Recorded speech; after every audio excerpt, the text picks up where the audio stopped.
to reflect and ask meaningful questions.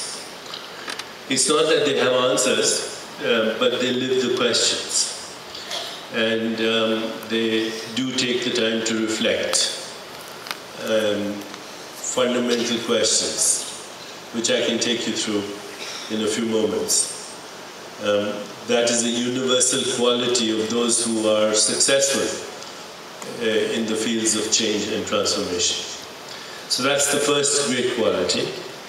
The second great quality of great leaders is that they are storytellers. They are effective storytellers.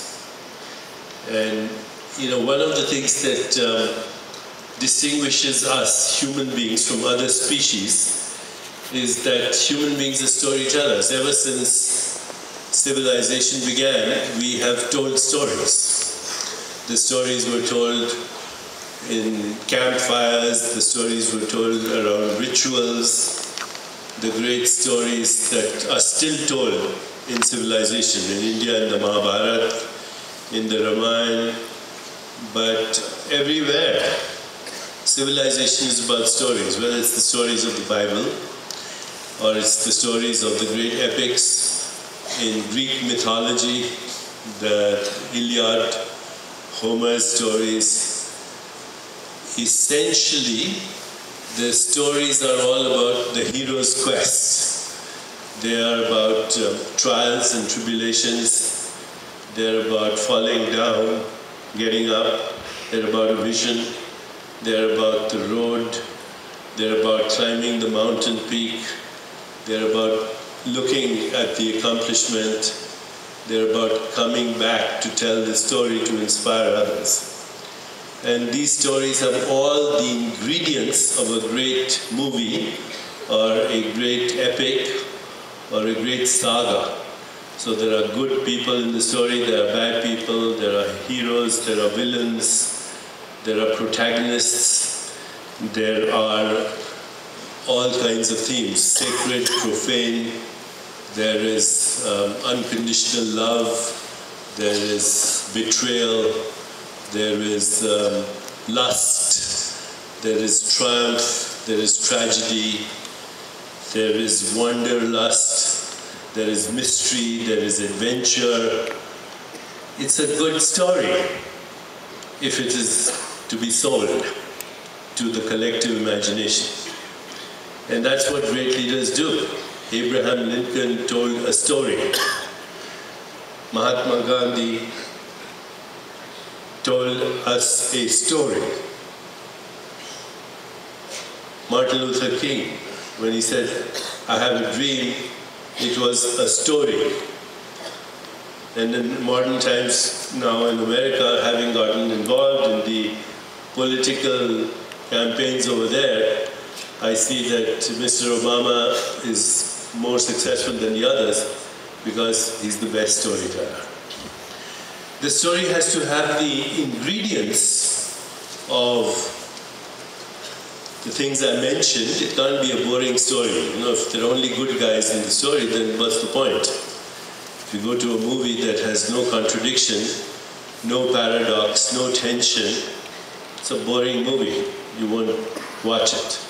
So it has to have contradiction, it has to have paradox, it has to have tension, it has to have ambiguity, it has to offer a vision and a promise in order to be good. Shekhar Kapoor, the director, is a good friend of mine, and he comes to the US a lot, so we do a lot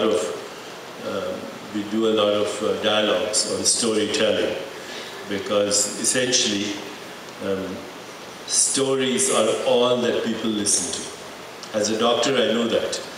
As a physician, I know that people come to us with stories.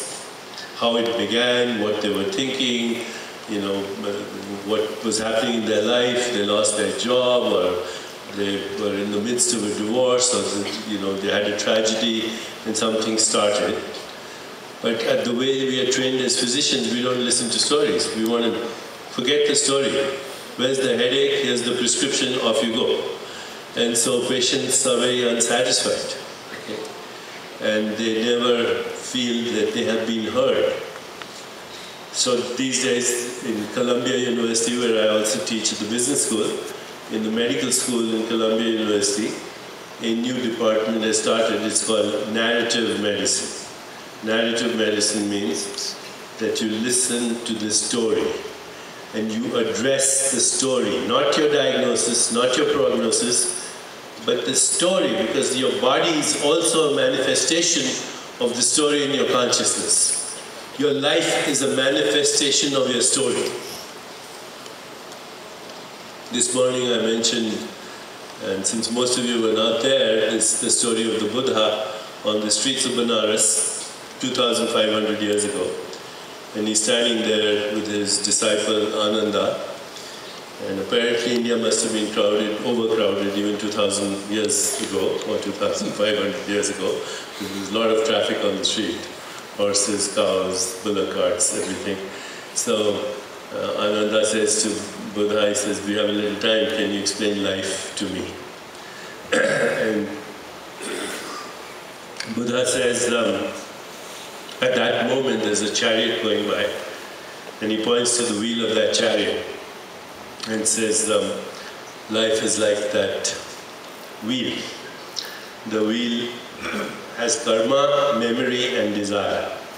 So karma is all the past experiences, actions, then memories, and then desires. We call them samskaras and vasanas. This is the wheel of life, samsara, that the soul takes on a cosmic journey.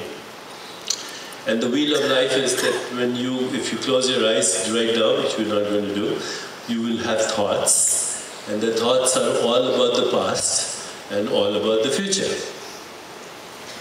That's all our thoughts are, and they come from past experiences or karma. So when you watch your thoughts, that's your karmic software creating a story for you. We live out those stories, we call it life. We don't even realize that our life is a story that we've told ourselves. Okay? But once you become the witnessing awareness of your own story, then you realize that you're the producer and the director and the choreographer and the hero and the villain and the prisoner of your own story. And that you can actually, since stories are all created in imagination anyway, why not write a new story? And great leaders speak to a story, but the story is not about themselves. The story is about the zeitgeist. The zeitgeist is the context of the story in a particular moment of history, in a particular location, in a particular culture that speaks to the collective soul. And somehow, I'm saying this now theoretically, but great leaders tap into the story. Great businesses tap into the story. Great businesses have a story.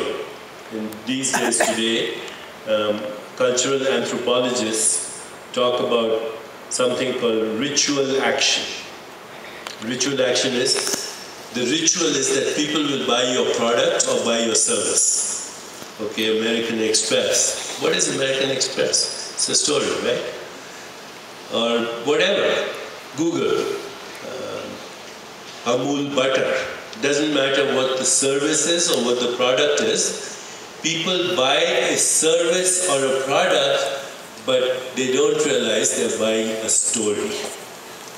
And if the story is authentic, if the story responds to a collective need, if the story fulfills a longing that people have, if the story in fact creates the impression that there is a need that you don't even know, and then convinces you that you need to buy it, then people will buy a product or a story, but what they are consuming is the myth.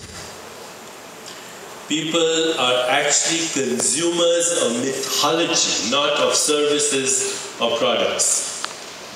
And lest you think that mythology is something that is not relevant, I would caution and say that mythology is more relevant than history. mythology is more relevant, more reliable than history, because history is journalism. And without any offense to journalists, journalists express their point of view. They do not capture the collective imagination. If you look at the word myth, I don't know how many people are familiar with the etymology of the word myth. The word myth is the same as the word mata. If you look at the origins of the word myth,